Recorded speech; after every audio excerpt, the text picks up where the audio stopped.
Bem-vindo, apaixonados por rádio. Esse é o Papo RF, um programa que sempre traz informações sobre o rádio, e hoje eu tenho um bate-papo muito legal para trazer para vocês com o técnico do Museu da Eletrônica, Mauro de Souza. É Mauro de Souza o nome, é isso mesmo? Tem o D? Tem o D.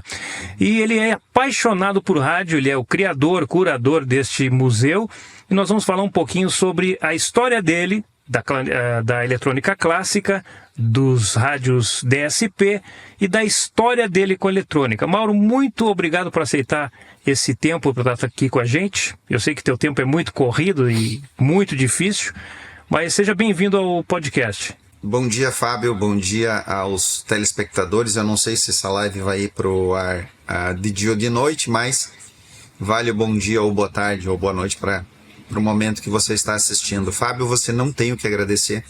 Sou eu que fico grato por essa oportunidade, porque o objetivo principalmente é de a gente dedicar esse tempo a esses bate-papos tão legais, essas lives no YouTube, é justamente levar para as pessoas o amor que a gente tem pela eletrônica, e não tem um jeito melhor de compartilhar esse amor do que realmente fazer esses bate-papos, esses vídeos, essas lives, essas entrevistas. E o meu objetivo pessoal, o meu objetivo de vida enquanto técnico e curador do Museu da Eletrônica é realmente isso, levar para as pessoas. Então sou eu que sou grato. Muito obrigado, e obrigado por aqueles que assistirem. Eu espero que a gente tenha momentos felizes, aprazíveis, momentos agradáveis aqui, e que seja um bate-papo que inspire pessoas. Isso é o principal. Que bom.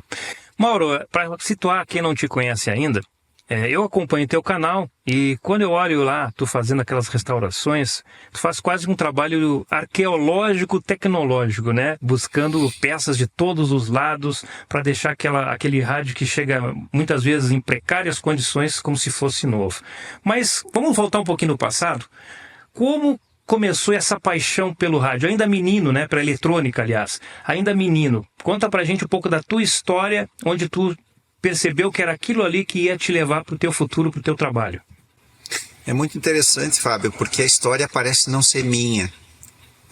Sem falar de coisas transcendentes ou que dependem de fé para acreditar, mas parece que existe uma ligação entre as histórias das pessoas que descobrem a eletrônica muito cedo e dedicam a sua vida à eletrônica de alguma maneira, ou essa paixão acompanha elas ao longo da vida, mesmo que elas não façam isso profissionalmente.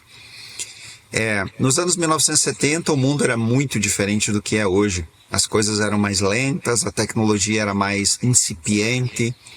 Se a família tivesse condições financeiras, ela teria um televisor, provavelmente um televisor Philips preto e branco, um Teleotto, um Telespark, sei lá, algum televisor assim fabricado no Brasil. E em 1979, eu nasci em 1970, de uma família humilde no interior, onde eu moro, ainda hoje eu moro aqui.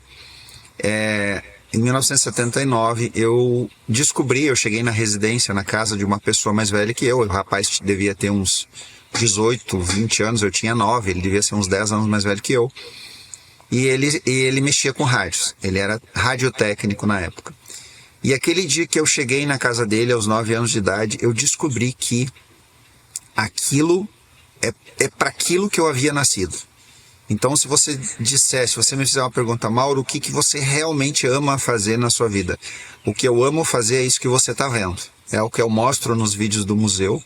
São exatamente esses trabalhos de restauração de equipamentos antigos. É isso que me motiva, é isso que me dá...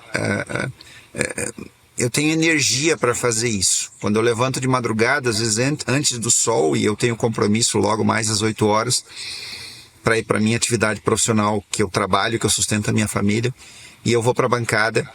O que me motiva é exatamente mexer nesses equipamentos. E quando a gente olha para um rádio, por exemplo, que a ferrugem tomou conta, em breve eu vou mostrar no canal, e eu espero que as pessoas tenham estômago forte, mas eu vou mostrar um rádio que chegou aqui com ratos dentro. Nossa. Então, é lamentável, né? E aí qualquer pessoa diria assim, mas você é maluco? Inclusive a minha própria esposa não entende muito bem isso. Você é maluco de mexer nessas coisas? E eu digo, não, mas o que eu estou mexendo não é um rádio. Como assim não é um rádio? O que eu estou mexendo é um objeto que fez parte da vida de alguém. ou talvez de mais pessoas.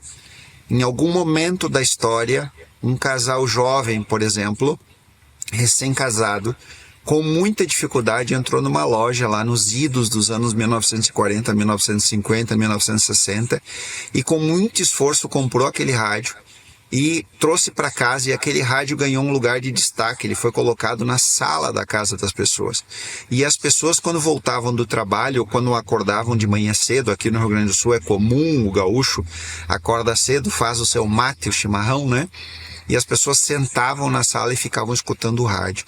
Então, esse equipamento que chega agora na minha mão, depois de ter praticamente quase sido descartado, ele não foi destruído por algum detalhe, mas ele ia ser destruído. Então é por isso que a gente faz tanto esforço, usa um conjunto de técnicas enorme, dedica horas para desmontar, para limpar chassis e tal. E é isso que você acompanha no canal. A gente faz por isso. E eu tenho certeza que as pessoas que mandam esses equipamentos para cá e pedem a nossa ajuda para fazer restauração, eles nunca mais, pelo menos enquanto eles estiverem vivos aqui nesse planeta, eles não vão deixar mais esse equipamento ser destruído. Ele vai ocupar um lugar de destaque, ele vai ser bem cuidado e ele vai carregar nele a história que ele fez parte. Além disso, agora sim, tem um pouco de transcendental nisso. Agora vocês realmente vão me chamar de maluco, mas todo mundo que mexe com tecnologia é um pouquinho, né? É um pouquinho maluco. Eu acredito que o equipamento, ele carrega uma personalidade. Então, quando eu consigo fotos, quando eu consigo história, por exemplo, a pessoa manda o rádio para cá e diz, olha, isso aqui era do meu falecido avô, e eu vou procurar aqui, eu acho que eu tenho uma foto. E quando a pessoa me manda uma foto, é uma coisa pessoal minha, isso não é ciência, isso não é tecnologia, isso é pessoal meu. Eu acredito que aquele equipamento, ele tem uma personalidade, ele carrega uma personalidade. Eu acho que você já deve ter tido a impressão, quando você olhava, não sei hoje em dia, mas antigamente principalmente, quando a gente olhava um automóvel, por exemplo, passava um Fusca. Quando passava um Fusca, a gente tinha a sensação que a gente estava vendo o dono do Fusca. A gente não estava vendo o Fusca. A gente não estava vendo o carro. A gente estava vendo o dono do carro. Por exemplo, quando eu olho para o autorádio, motorrádio Falcão, que está aqui muito bem guardado, que acompanhou a vida do meu pai por muitos anos. Meu pai trocava de carro, mas o rádio ele não entregava de jeito nenhum. Ele tirava o Falcão, colocava no próximo, e no próximo, e no próximo. Quando eu olho para esse rádio que está aqui do meu lado, o rosto do meu pai vem na minha mente com uma força tremenda. Então, se eu entendo que esses equipamentos têm uma personalidade e eles fizeram parte da vida das pessoas, então eles merecem o meu respeito e dedicação. E mais, eu não preciso que alguém olhe o que está dentro do rádio para saber se ele está bem feito ou não. Eu faço para mim, eu não faço para as outras pessoas. Eu faço porque eu respeito aquele objeto que está ali, que foi confiado a mim, e ele tem que voltar para a pessoa, no mínimo, o mais original possível. Eu não gosto de fazer alterações, talvez você fosse perguntar, mas eu não gosto. Então é por isso que a gente dedica tanto tempo às restaurações. Eu também não gosto de modificar um rádio. Tem muita gente que faz, esse rádio não tem fone, vou lá colocar um fone. Eu acho que perde a essência do rádio quando se altera o projeto, né? Mas eu sei que tu fala muito de eletrônica clássica. Vamos situar as pessoas do que é eletrônica clássica, onde ela começa e até onde ela vai. Legal. A eletrônica clássica, ela, antes de explicar por que eu acredito modestamente, com toda a modéstia, eu faço questão que alguém me questione, eu faço questão que alguém me diga, não, Mauro, tu tá enganado. Não é assim. Mas até onde eu sei, fui eu que criei o termo eletrônica clássica. E isso veio na minha mente por causa justamente das obras clássicas, das obras de arte, que a gente tem mais familiaridade e conhece. Mas eu situei o período da eletrônica clássica com uma data específica, que foi quando John Ambrose Fleming criou a primeira válvula funcional da história, que foi em 1904, que é a válvula de iodo. Foi quando, graças a um conjunto de informações, a um conjunto de conhecimentos de várias outras pessoas que antecederam ele e até seus contemporâneos, ele conseguiu fazer funcionar a válvula de iodo. Isso foi em 1904. E apenas 2 anos depois, a gente vê então uma evolução maravilhosa, né? Quando Lee de Forest, um outro cientista, então consegue adicionar mais um elemento no diodo de Fleming e ele cria a primeira válvula termiônica, o triodo, que é capaz de amplificar sinais. O diodo retificava, ou seja, retificar é mandar a corrente elétrica no único sentido, mas agora o triodo consegue amplificar o sinal. Eu não vou entrar na eletrônica, mas esse é o sentido da válvula. E então esse é o início da eletrônica clássica, 1904, e o final da eletrônica clássica, na minha definição pessoal, é mais ou menos na virada do século XX, quando os códigos, os programas começam a ser embarcados nas placas eletrônicas de maneira comercial, e isso toma conta do mundo. Então, se você parar para pensar, a partir mais ou menos, talvez, meados e final dos anos 80 e anos 90, isso veio com muita força. Por exemplo, nos anos 90, você entrava numa loja e você comprava um televisor que já tinha aquela função, a função de escrever na tela, né? Widescreen. Não é exatamente widescreen, tem um outro nome que foge na minha cabeça agora, mas você conseguia, quando você trocava de canal, quando você entrava no menu, ele já escrevia na tela do tubo de imagem, e tantas outras coisas, o próprio rádio com display digital, enfim. Mas então, mais ou menos na virada do século, onde os códigos foram embarcados nas placas, para mim é o final do período da eletrônica clássica. E é isso que a gente se refere, é isso que a gente chama de eletrônica clássica. E logo mais nessa conversa, já que o assunto é exatamente rádio, né? Eu vou poder, se você quiser, a gente vai poder comentar sobre a ligação íntima que existe entre o rádio e esse período da eletrônica clássica. Aproveitando que tocasse em rádio, eu sempre tenho uma curiosidade de saber a ligação que as pessoas têm com os rádios, né? Porque eu lembro do primeiro rádio que o pai me deu, inclusive consegui o exemplar está contigo aí, em algum momento tu vai mexer nele para restaurar. Qual foi o primeiro rádio que te chamou a atenção? Tu pegou ainda menino aquele rádio e aquele rádio fez parte da tua vida? Porque eu vejo muita gente colocar nos comentários no meu canal, no teu canal também, modelos de rádio que fizeram muito sucesso, que foram parte da história às vezes das pessoas, até mesmo casamento, coisas assim que o rádio fez parte, que estava ali naquele momento presente. Ok. Para a gente chegar na resposta da sua pergunta, eu quero contextualizar uma coisa importante. Que as pessoas precisam rememorar. Talvez elas já aprenderam isso no passado, mas elas perderam esse conhecimento ao longo da vida porque não deram mais atenção. Por que o rádio? Por que o rádio é tão importante para as pessoas? Porque são perguntas para levar onde eu quero chegar. Certo. Por que na era da informação, onde você tem um poderosíssimo smartphone na mão, um supercomputador, que é um smartphone que está disponível, agora com inteligência artificial, com tantas coisas, a própria ferramenta YouTube que traz informação em tempo real, enfim, tantas coisas, por que o rádio não perde a importância? Vamos lá, vamos contextualizar isso. Como que o rádio chegou até nós como humanidade? Bom, isso também foi um conjunto de conhecimento, um conjunto de informações feito por pessoas muito inteligentes. E a história mais ou menos começa no final do século XIX, quando um cientista chamado Heinrich Hertz, ele finalmente prova que existe uma coisa, um fenômeno natural chamado ondas de rádio. Isso não foi inventado, isso é um fenômeno da natureza. A física explica isso, a física estuda esse fenômeno. Bom, logo na sequência, um cidadão chamado Marconi usa esses conhecimentos do Hertz e faz a primeira transmissão sem fio de telegrafia do mundo.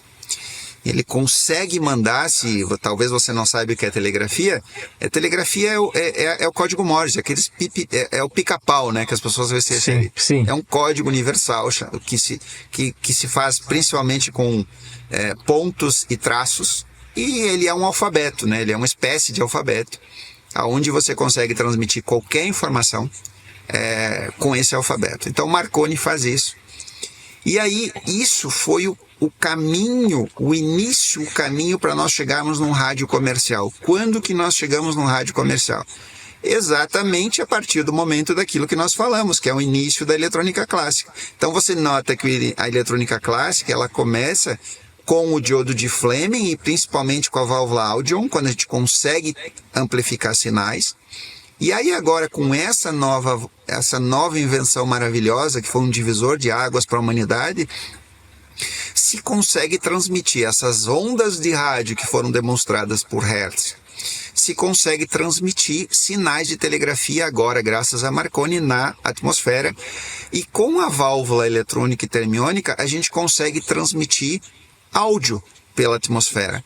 Então, o que acontece? Em 1920, acontece uma coisa maravilhosa, que a primeira transmissão de rádio é feita nos Estados Unidos, por uma estação de Pittsburgh, lá nos Estados Unidos, aonde eles conseguem transmitir o resultado eleitoral.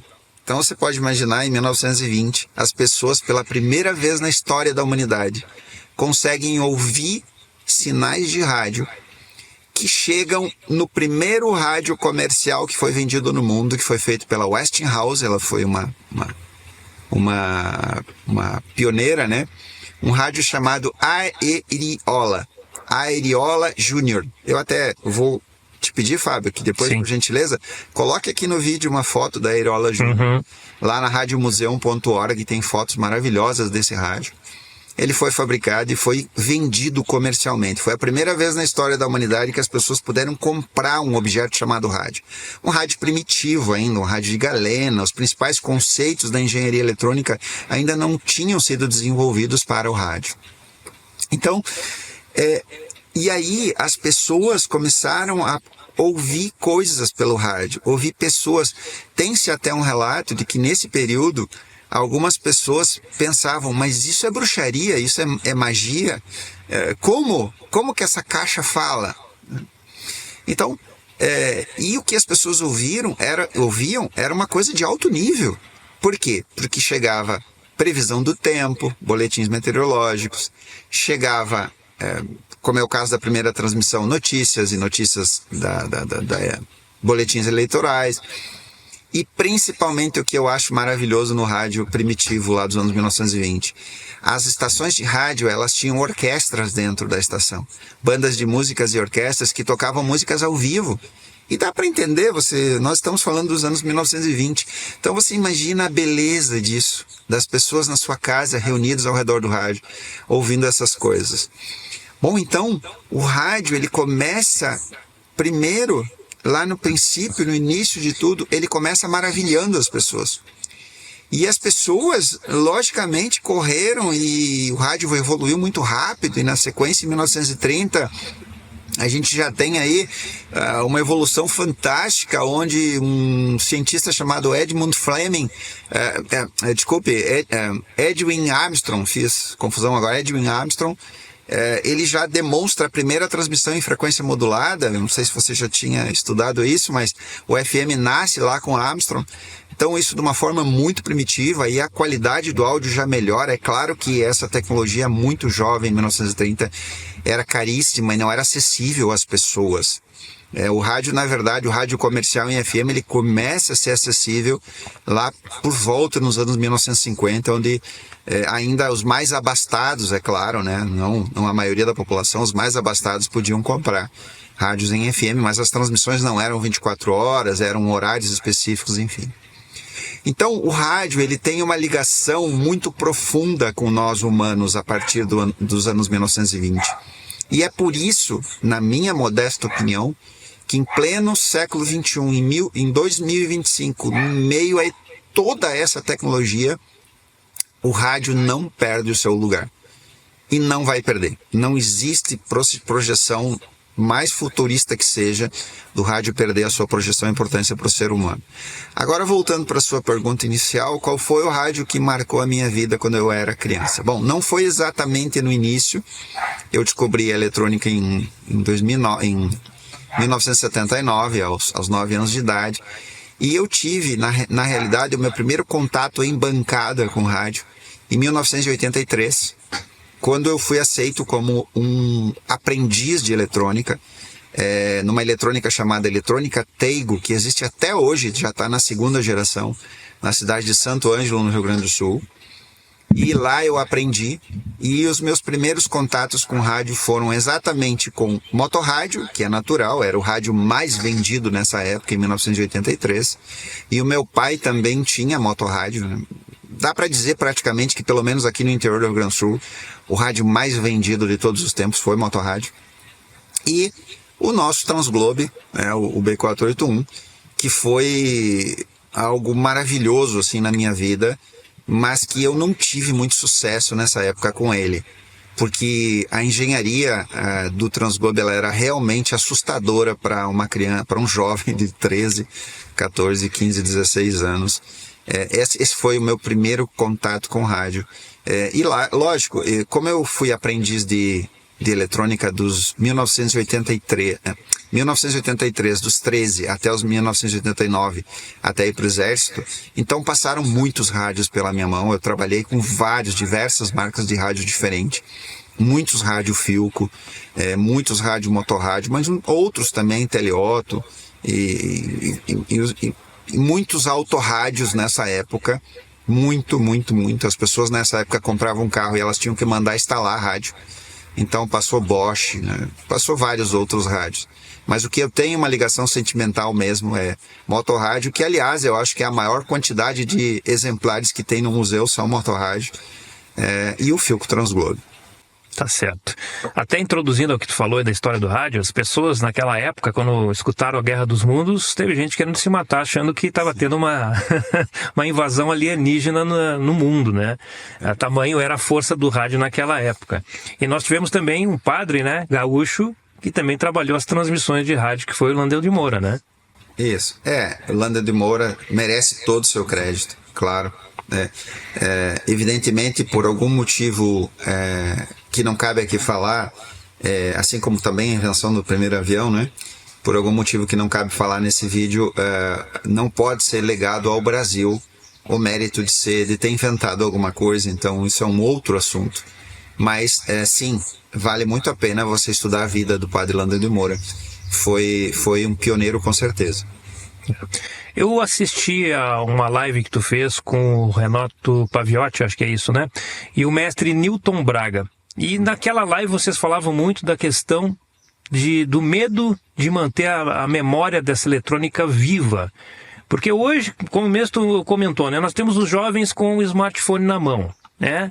E tudo é descartável. As pessoas, essas novas gerações cresceram com o compra e joga fora, compra e joga fora. Eles não têm o carinho que nós temos pelos equipamentos, de tirar o pó, de cuidar, porque a gente sabe que tem uma história por trás desse aparelho. Hoje está tudo tão descartável assim. Eu até andei acessando lá o canal do Newton Braga no YouTube e eu achei realmente muito baixa o engajamento de pessoas procurando por esse tipo de eletrônica, que deveria ser muito mais alto. Consegue ver nessas novas gerações algo que possa a gente imaginar que elas vão preservar essa história que tu está criando aí com o Museu da Eletrônica? Vamos lá. O assunto é demasiado complexo e eu estudo esse assunto também, faz parte da minha, vamos dizer assim, da minha área de interesse. Estudar o que acontece no contexto geral. Por exemplo, vamos falar do Brasil. Eu vou falar só do Brasil porque é onde eu vivo. Não é uma coisa só do Brasil, é uma coisa que acontece a nível mundial. Mas o que a gente nota, pelo menos no país que eu vivo, as melhores pessoas, as pessoas mais inteligentes, as pessoas mais humanas, as pessoas que mais se preocupam com as outras pessoas, com o social, com a moral, com a ética, com os bons costumes, com a família, com a religião, com a cultura, com a história, essas pessoas não ascendem ao poder. Parece ser o contrário. As pessoas boas ficam longe desses círculos. E a gente sabe pelo contexto histórico da humanidade que quem dita as regras de uma sociedade, via de regra, é quem tem o poder. Porque se você, por exemplo, tem toda a mídia se você tem todos os meios de comunicação a seu dispor, vamos falar do rádio, por exemplo, e agora eu vou fazer um link importante. Recentemente, aqui na minha cidade, nós perdemos uma estação de AM, a Luz Alegria AM 1160, que foi criada em 1955. Praticamente ela se confunde com a fundação da cidade. A cidade foi emancipada nesse ano e foi criada a rádio. Por que foi criada a rádio? Porque ela pertence à paróquia. É uma comunidade italiana, essencialmente italiana, e a comunidade italiana, por cultura, ela é muito religiosa. Então a igreja da minha cidade, ela é imponente, ela é gigantesca, ela é linda, maravilhosa, linda a igreja. Se você colocar no Google a Catedral de Frederico Westphalen, você vai ver que ela está no ponto mais central da cidade, no ponto mais alto.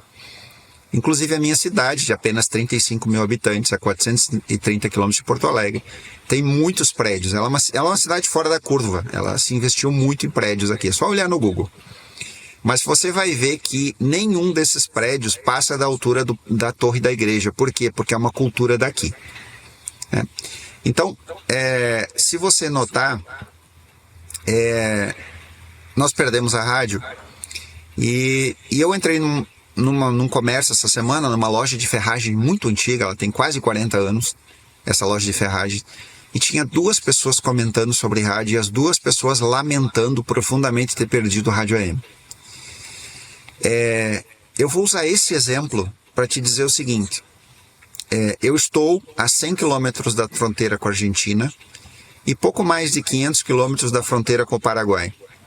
E como eu tenho muito bons receptores em ondas médias e ondas curtas, e a minha antena não é boa, é uma Longware, mas os rádios são muito bons, eu não consigo contar a quantidade de emissoras de AM que existe na Argentina.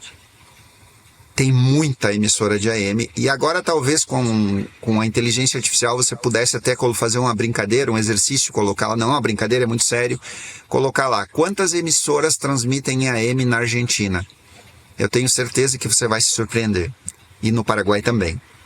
Então, eu não consigo ver uma lógica, vamos dizer assim, social, uma lógica de tirar as rádios AM do lugar. De migrar para FM, não consigo ver.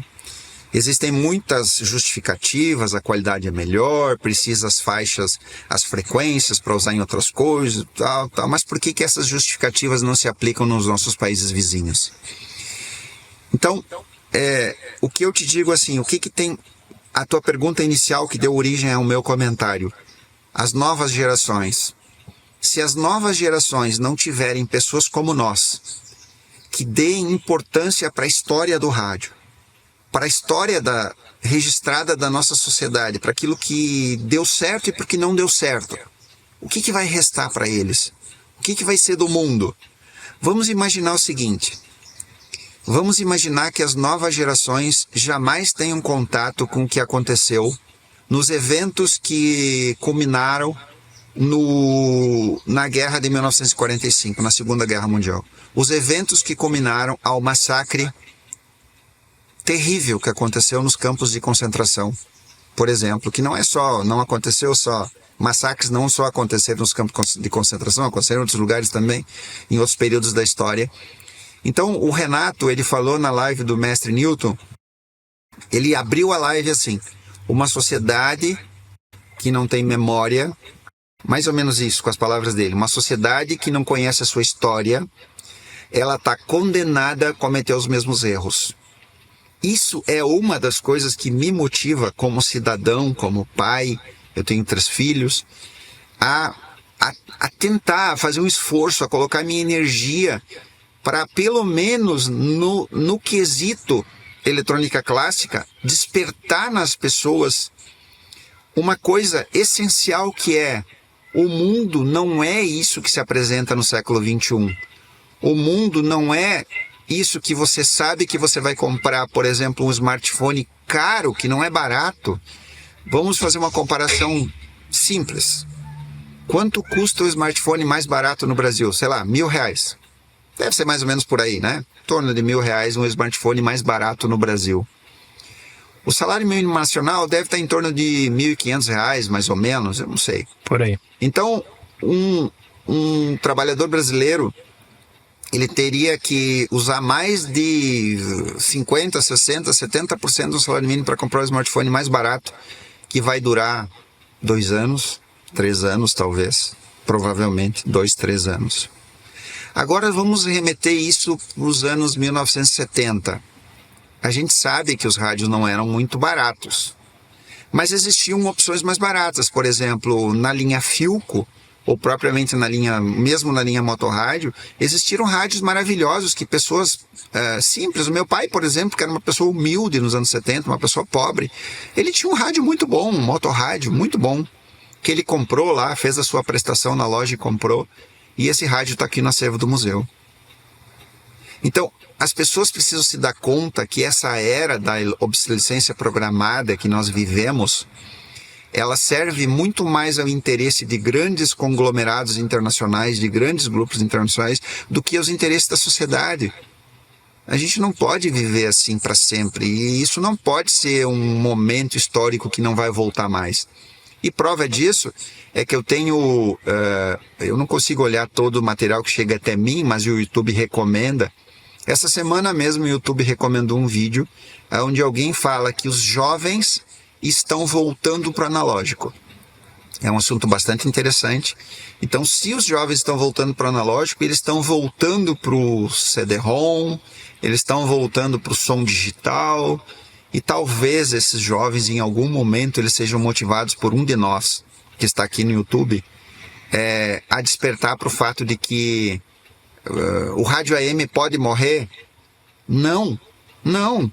Porque a programação do AM é diferente do FM. E eu ouvi as pessoas nessa loja de ferragem reclamando disso. A pessoa reclamando, eu adorava o programa do fulano de tal.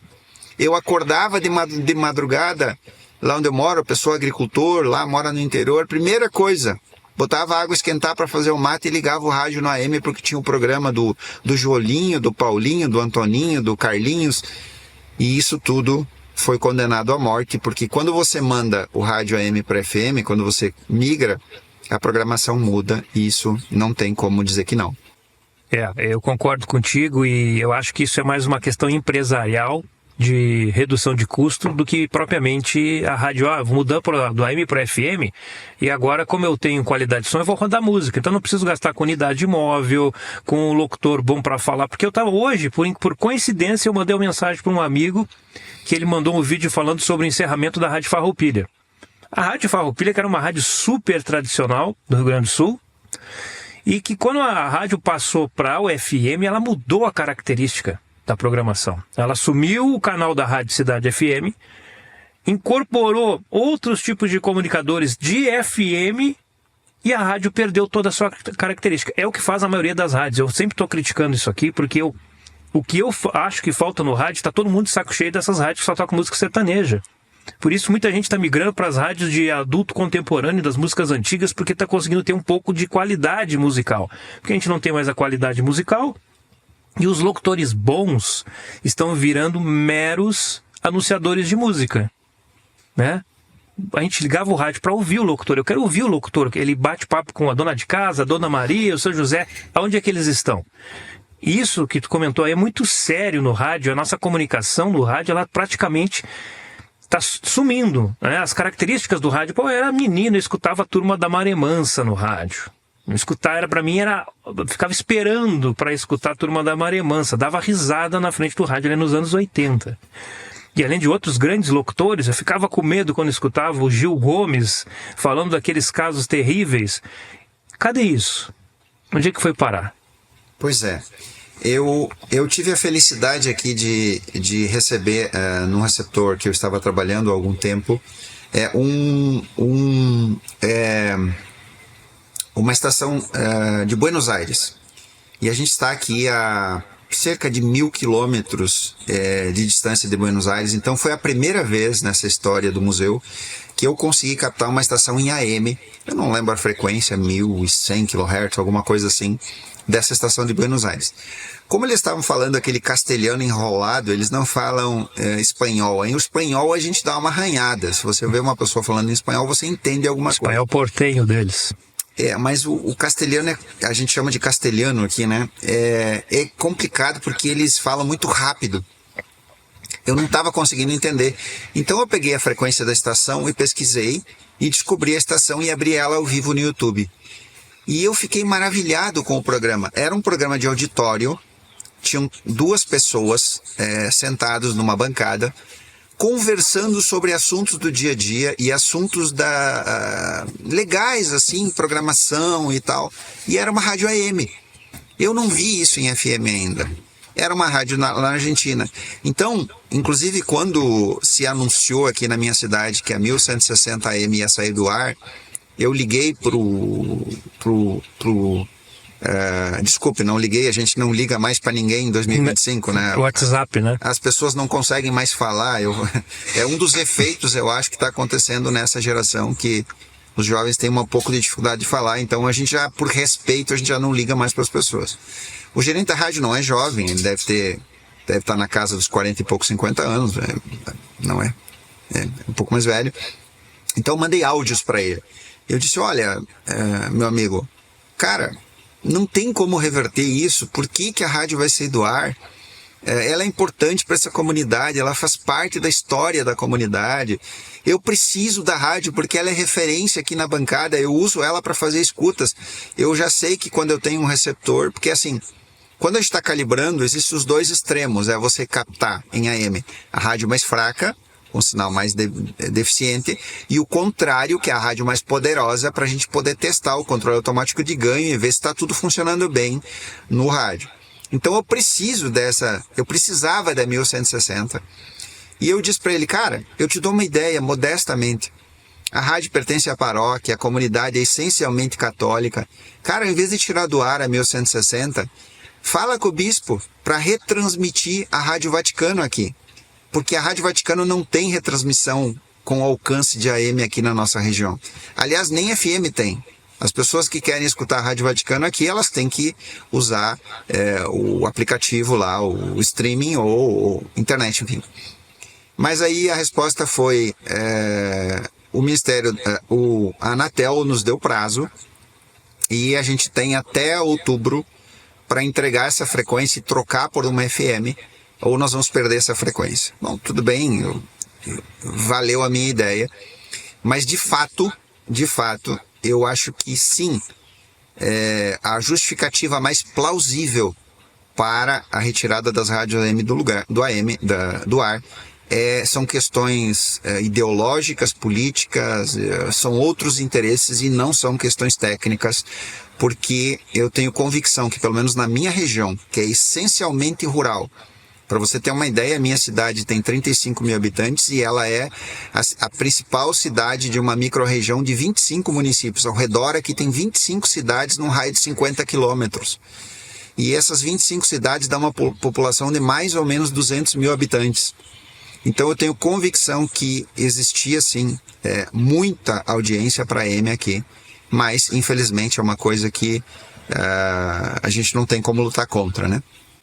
Eu vou divergir um pouquinho da tua opinião em relação ao AM, porque eu vivi dentro de rádio a minha vida toda e eu vi, junto dos diretores de rádio, o faturamento das rádios caindo, pela audiência diminuindo. Tem esse fator também. E eu acho que, em parte, tirando a questão política, em parte, os próprios empresários forçaram essa migração para o FM para fugir da possível falência. Eu tenho informação de rádio no interior do Paraná que o dono da rádio tem outro negócio e mantém a rádio por causa disso, que chega no final do mês, sobra líquido R$3.000, R$5.000 para o dono da rádio. Entendeu? Então temos a questão financeira. No Brasil nós não temos controle nenhum de interferência eletromagnética, as placas solares, os drives de lâmpada LED é um troço horroroso, as chaves chaveadas, né? Que dão interferência fontes chaveadas, que dão interferência em tudo. E o AM praticamente morreu banhado nessa interferência. E eu estou vendo isso de novo no FM acontecer. E eu já venho alertando, boto no meu canal, olha só, ligo a lâmpada LED e o rádio FM some. Porque ninguém controla isso aí. A Anatel não controla, a Inmetro não controla. Chega o que vem de pior da China vem para nós. E duvido muito que o material de baixa qualidade vai para os Estados Unidos. Então não existe esse controle também aqui.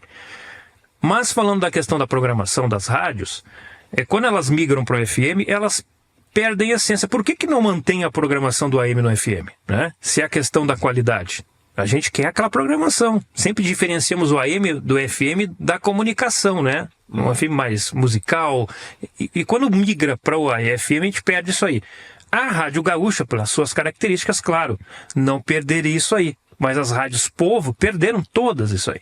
Né? Tudo isso aí. Mas voltando agora para falar de rádios portáteis, e tu estava falando da rádio que migrou da tua cidade. Eu trabalhei um bom tempo na Rádio Universidade Católica de Pelotas, que é na mesma frequência da Luz e Alegria. Ela ainda está no FM, no AM, mas vai migrar também. Eu lembro que naquela época a gente tinha no departamento de esporte 4, 5 Transglobe. E ele era o xodó para transmissão externa, era o aparelho de retorno. Então eles faziam modificações, praticamente todas as emissoras que tinham transmissões externas, esportivas, a gente tinha o Transglobe como um equipamento de ponta para poder fazer as escutas, né? Tu acha que esse Transglobe fabricado no Brasil foi o melhor rádio brasileiro e é até hoje o melhor rádio brasileiro que nós já tivemos? São duas perguntas que a gente precisa separar. Certo. É necessário separar as duas perguntas. Então vamos lá, vamos gravar as duas perguntas. Primeira pergunta é: o Transglobe foi o melhor rádio fabricado no Brasil? Sem nenhuma dúvida. Sim. Segunda pergunta: ainda é o melhor rádio? Não. E eu vou explicar agora. Vou abrir as duas respostas. Ok. Por que o Transglobe foi o melhor rádio fabricado no Brasil? O primeiro Transglobe B481 começou a ser fabricado em 1973 e a gente tem aqui num exemplar de primeira produção. Eu não mostrei ainda, eu vou me motivar com essa live e vou mostrar, talvez nos próximos dias, nos próximos tempos, o Transglobe de primeira produção. Por que ele é o melhor rádio fabricado no Brasil? Vamos primeiro ao contexto. Nos anos 1970, o Brasil ainda estava sob o regime militar. E todo mundo sabe que tanto faz você chamar de regime ou ditadura, não importa. Foi uma ditadura, porque foi imposta. Na ditadura militar, uma das coisas que foi feito de maneira estrambelhada, porque isso condenou o Brasil a pelo menos 50 anos de atraso, foi fechar as fronteiras do Brasil para a entrada de tecnologia. A desculpa era proteger a indústria nacional.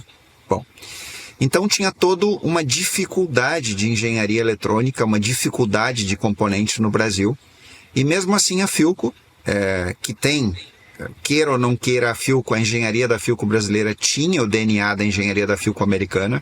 A história da Philco é uma história maravilhosa, é uma empresa centenária que merece a gente estudar ela.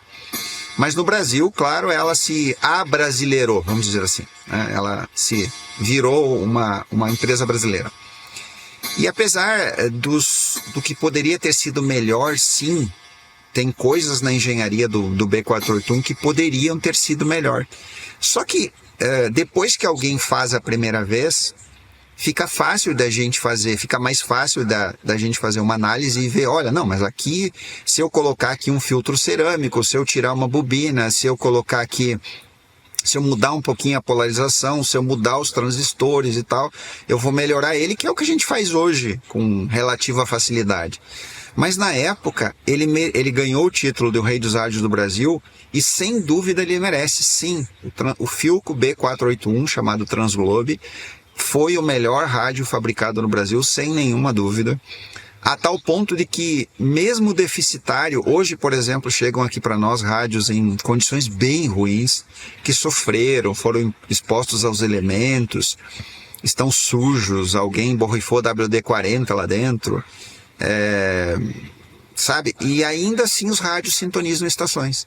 Então sim, ele é um projeto que merece o nosso respeito, e a prova disso é que em 2025 a gente já mostrou aqui no canal, existe uma playlist lá no canal chamada Restauração de Rádios Philco Transglobe, que tem lá, acredito que quase 100 vídeos. Eu fiz até um vídeo para comemorar o B481 número 100 que a gente restaurou aqui.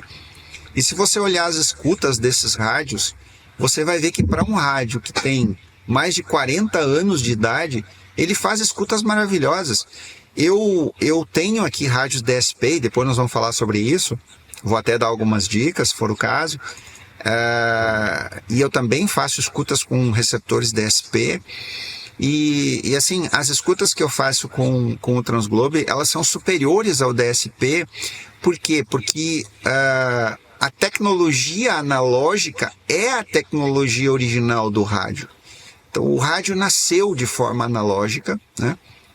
E ele sim, merece o título de Rei dos Rádios do Brasil. A sua segunda pergunta agora é se ele ainda é o melhor rádio fabricado no Brasil. Não, ele não é mais o melhor rádio fabricado no Brasil. Por quê? Porque qualquer rádio fabricado no Brasil hoje, ele vem da China. Então ele não é mais um rádio brasileiro, né? Ele é um rádio que alguém... Vamos imaginar o seguinte, a gente tem aí uma fábrica, eu acho que existe ainda, né? Uma fábrica chamada Companheiro, se não me engano. Fechou esse mês passado. É lamentável, né? Lamentável, enfim. Então, existe agora a Motorrádio não tinha voltado? Não, foi assim, ó. A Companheiro vinha trabalhando com receptores. Eu falei com a proprietária, ela vinha garimpando componente para montar seus rádios. E foi dificultando cada vez mais com os rádios baratos da China. Aí chegou um empresário mineiro e comprou a marca Motorrádio da Motobras, que herdou a que herdou a marca, né? Sim. Só que quem fazia os rádios era a Companheiro. Então a qualidade dos rádios era da Companheiro. Eu não sei se a Motobras vai voltar, porque eles lançaram óculos com a marca Motobras, que não tem nada a ver com aquilo que é o objetivo da marca, né? Uhum. Então nós temos hoje rádio sendo fabricado no Brasil, Motobras. Pois é. E eles não são brasileiros, né? Então a sua pergunta ela já se encerra na própria pergunta, né? Porque a gente não produz mais, né? Agora, se você mudasse a pergunta e você dissesse, Mauro, na sua opinião, hoje, se a pessoa quisesse comprar um rádio na China, bom, aí tem algumas dicas, né? Mas jamais, não dá para dizer que é um rádio brasileiro. Certo. Agora vamos falar um pouquinho, tu tem falado aí de recebendo verdadeiros monstros para reformar. Qual foi aquele rádio, até hoje, que chegou para ti, que tu aceitou? Não, vou trazer esse rádio para resolver o problema dele. Tu abriu a caixa e tu disse, putz, por que eu aceitei esse rádio? Não, vou deixar ele de lado. Aí tu olha de novo para ele, não, vou dar uma chance para esse rádio. Qual foi esse rádio assim que acabou te deixando careca? Bom, eu não consigo dizer um. Eu vou ter que te dizer que são vários. Vários. São vários. E a melhor resposta, talvez, para sua pergunta é o seguinte. As pessoas que estão assistindo essa live, em primeiro lugar, precisam saber o seguinte. As pessoas às vezes me perguntam assim. Alguns assistiram a live com a última que eu fiz, com o mestre Newton, e elas perguntaram, mais de uma pessoa entrou em contato e perguntou, você aceita rádios para fazer restauração ou você só restaura o acervo do museu? E as pessoas precisam saber disso. Sim, a partir da pandemia, a partir do lockdown, de 20 de março de 2020, que foi quando eu publiquei o primeiro vídeo do canal do museu, o efeito natural de colocar os trabalhos, não era a minha intenção fazer restauração para outras pessoas, mas foi um efeito natural. As pessoas começaram a ver os vídeos que eu publicava, sim, restaurando os equipamentos do acervo do museu, e começaram a pedir minha ajuda. E como a missão do museu, desde que eu constituí ele, é resgatar, restaurar e preservar, então eu vi nas pessoas que sim, que poderiam aumentar o meu trabalho de resgate, de restauração, que sou eu que faço, mas o resgate e a preservação fica por conta das pessoas. Então o Fábio, que nunca... Um exemplo, né? Vou usar o Fábio. O Fábio não tinha essa pegada assim, eu sempre usei rádios, mas nunca pensei em pegar um rádio destruído, velho, e restaurar e colocar no meu salão de festas, no meu lugar agradável da minha casa para mostrar para os meus amigos, seja para colocar um Bluetooth e botar o programa que você quiser, não importa, a música que você quiser. O Fábio assiste um vídeo do museu e se motiva. E aí o Fábio lembra que lá no sótão, perdido lá, nunca mais tinha lembrado disso, tem um rádio do seu avô, que está perdido lá. O coitado está enferrujado, as baratas fizeram ninho dentro, tá em péssimas condições. Bom, manda para mim? Eu aceito. Sim, eu aceito. Por que eu aceito, Fábio? Porque pelos mesmos motivos que eu falei no início da nossa conversa. Exatamente os mesmos motivos. Porque esses equipamentos já foram massivamente destruídos. Porque talvez se eu não aceitar, a pessoa não vai ter outra oportunidade de fazer isso. Porque infelizmente também na profissão de eletrônica, como existem tantas outras profissões, às vezes eu vejo situações lamentáveis aqui. Uma pessoa aqui da minha cidade mandou um rádio Telefunk maravilhoso. Um rádio fabricado na Alemanha em 1950 com FM, para você ter uma ideia. Um rádio hi-fi. Eu vou mostrar no canal algum dia. Mandou para alguém, em algum lugar, fazer restauração. Ele confiou na pessoa e a pessoa cortou a tampa traseira e adaptou um módulozinho daqueles chineses com um pendrive. Meu Deus. Então eu, de certa forma, eu aceito que eu tenho uma missão. E aí chega coisas aqui em condições bem ruins mesmo. Mas como é que eu concilio, como é que eu resolvi isso, Fábio? Para não me gerar angústia, para não me gerar problemas. Antes de aceitar qualquer trabalho de restauração, a pessoa precisa aceitar os meus termos. Quais são os meus termos?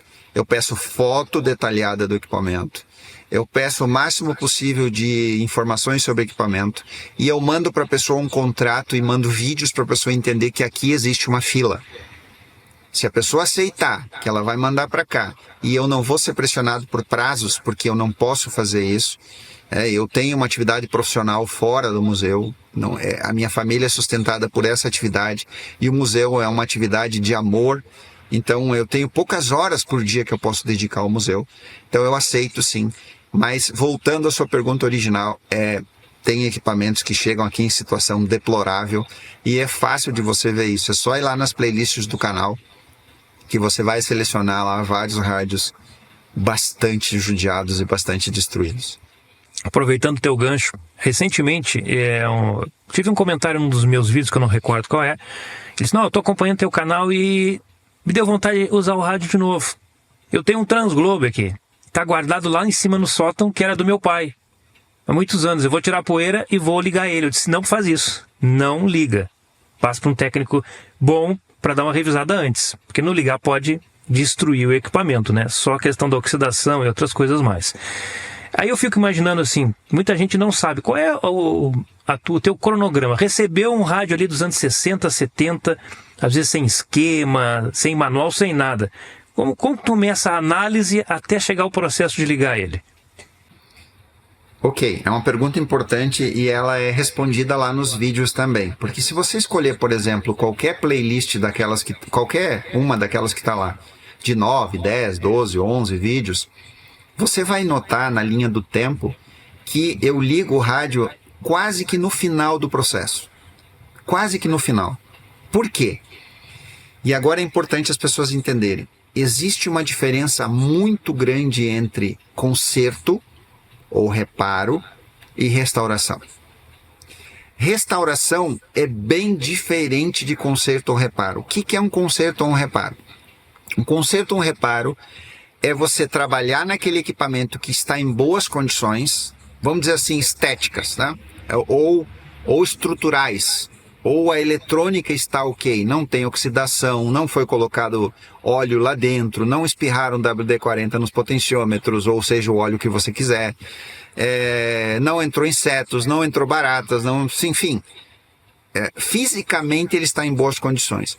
Esse equipamento, quando ele chega na bancada, a gente pode usar técnica, a gente pode usar medição e ver que não tem nenhum curto-circuito, que não tem nada que vai alimentar ele, que vai causar mais problema, que vai aumentar o problema. Isso é um reparo, isso é um conserto, né? Ou, por exemplo, já aconteceu, um rádio restaurado voltou para o seu proprietário, o proprietário usou por um tempo, e depois ele disse, olha Mauro, arrebentou o cordão. Eu estava usando, arrebentou, eu vou dizer, prontamente, embala novamente, me manda de volta, e isso é um conserto, é um reparo, é uma assistência técnica. Uma restauração é quando o equipamento não está em boas condições. Ele não pode ser ligado, e é por isso que eu não ligo. Então, às vezes, as pessoas me mandam assim, áudios ou vídeos, ou escrevem, eu tenho aqui um rádio tal e ele está funcionando. E eu até criei, por causa disso, um texto padrão que eu mando para as pessoas para explicar o que significa funcionando. Vamos imaginar o seguinte, você tem um rádio que está funcionando, entre aspas, mas ele só pega a estação de FM mais potente da sua cidade. Bom, o rádio não está funcionando. Ele está ligando, né? Ele pode ser que ele esteja até funcional, que é uma coisa diferente de funcionando. Funcionando está funcionando na sua plenitude. Ele está captando estações em toda a faixa do dial, de 87.5 ou mesmo na faixa estendida até 108.5, ele está captando estações com boa qualidade de áudio. Também não adianta captar estações se o áudio está ruim, porque as pessoas não têm rádio para bonito, as pessoas têm rádio para escutar suas estações preferidas, ou talvez para colocar um Bluetooth e escutar a sua música preferida. Então, tem que se pontuar bem a diferença entre restauração e reparo. Tem que se pontuar bem. Isso que você falou é fundamental. Em radioreceptores que trabalham com baixas tensões, isso é importante. Baixas tensões, pilhas, 3 volts, 4,5 volts, 6 volts, 12 volts, baixa tensão. Receptores de baixa tensão. O dano de ligar um receptor em baixa tensão não é tão expressivo, não é tão significativo. Agora, se você tem um rádio valvulado, que está guardado há muitos anos, e você acha ele guardado e você coloca na tomada, você vai causar danos no rádio. Porque um rádio que estiver original, guardado há muitos anos, e praticamente até hoje as pessoas que vieram no museu me fizeram essa pergunta, está funcionando? E eu explico para as pessoas, não é o principal. O principal de um equipamento clássico não é estar funcionando, é estar original. É estar em boas condições, porque um equipamento original é mais fácil de fazer a restauração. Tudo que é mexido por alguém que não é técnico pode causar algum problema que fatalmente pode vir a causar a morte e a perda do equipamento. Tá certo. Vamos passar um pouquinho então agora para a eletrônica moderna. A gente falou bastante aqui da eletrônica clássica e eu acho importante pontuar também a mudança que nós tivemos nos rádios com o DSP, com o chip DSP. Antigamente nós tínhamos esses rádios grandes, pesados, de boa recepção. Hoje a gente pega o rádio, ele é uma caixinha plástica com uma plaquinha dentro. Abre, não tem nada lá, micropeças com 2 chips e acabou. Como engenheiro, tu acredita que o rádio ele perdeu um pouco da sua alma, da sua essência? A gente sabe que é o processo natural de evolução. Mas ele ainda tem essa essência, essa alma? Vamos lá. A sua pergunta ela é de difícil resposta, porque ela se divide em 2 partes de novo. Como engenheiro, eu vou analisar a engenharia eletrônica e eu quero falar mais como técnico do que como engenheiro, porque qual é a diferença, e agora é um conceito meu, qual é a diferença entre o técnico e o engenheiro?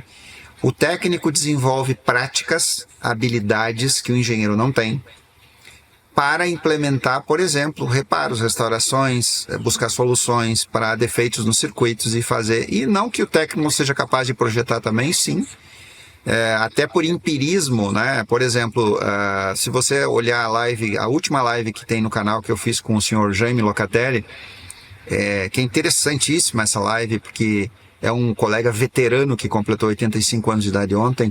Então, o mestre dele, em 1953, que foi um alemão que veio da Segunda Guerra Mundial, provavelmente fugindo da Segunda Guerra Mundial, ele tinha habilidades, ele não era engenheiro, ele era técnico, tudo que ele projetava, tudo que ele fazia funcionava.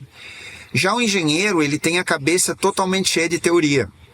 Então, o engenheiro tem capacidades para criar produtos, criar circuitos e criar equipamentos, mas o engenheiro não tem as habilidades que o técnico tem. Você me perguntou como engenheiro, desculpa a sua pergunta, como engenheiro foi?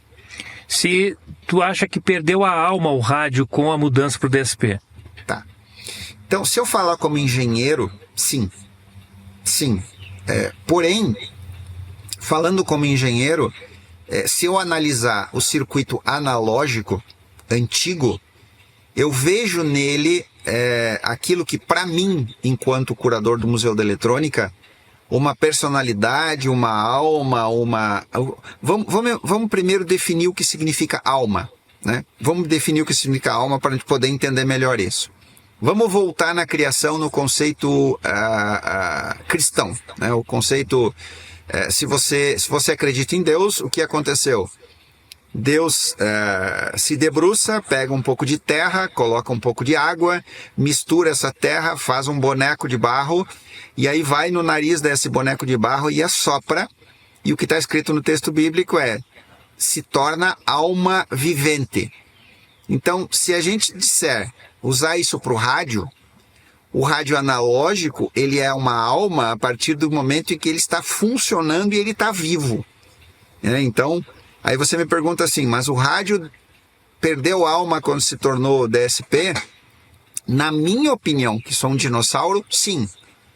Mas para o jovem que não teve o contato com a eletrônica clássica, que não teve o contato com o analógico, que nasceu a partir dos anos da virada do século, a partir dos anos 2000, não, talvez não. Se ele gosta de rádio e ele compra um rádio DSP maravilhoso, aquele rádio passa a ter alma para ele, né?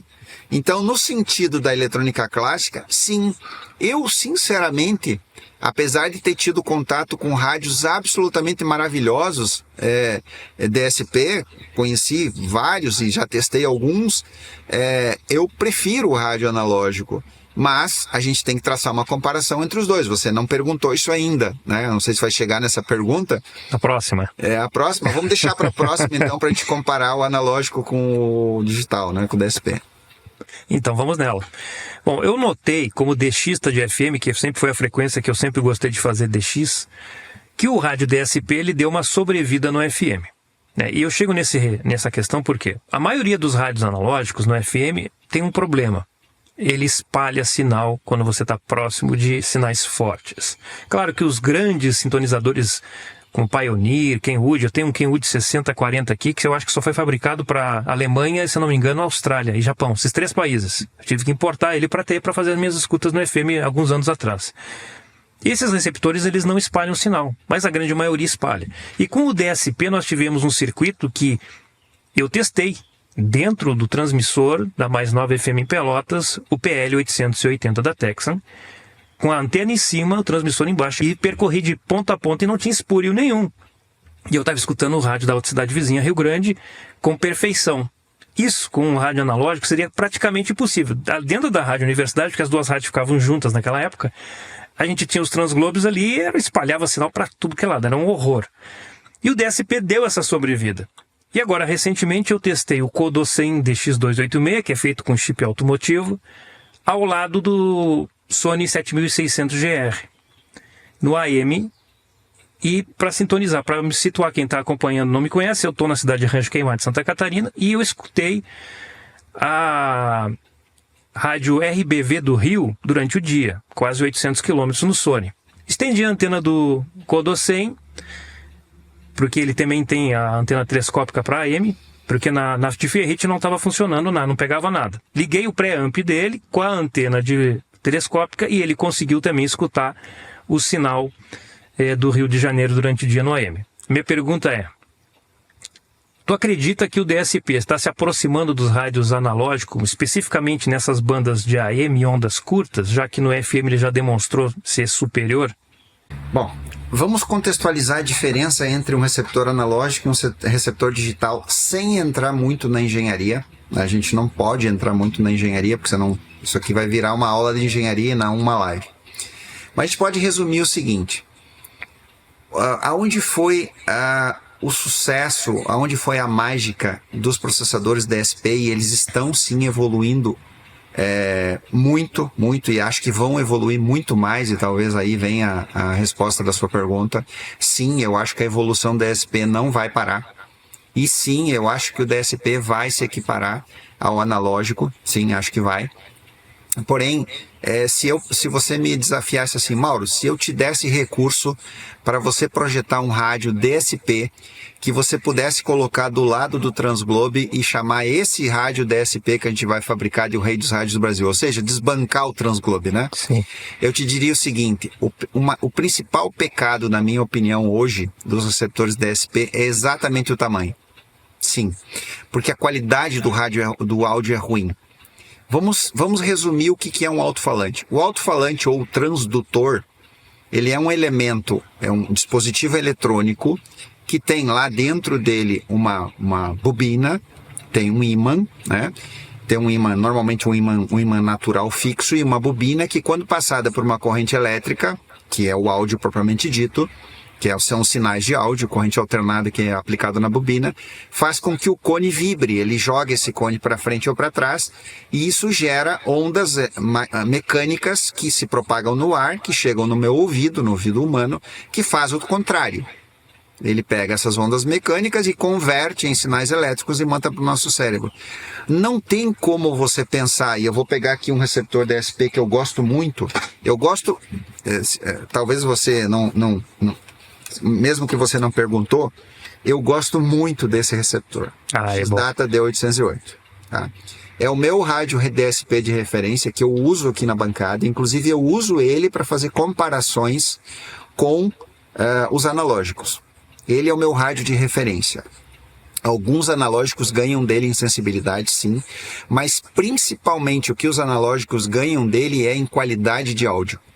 E principalmente o Transglobe. Por quê? Lógico, você tem lá um alto-falante enorme no Transglobe, né?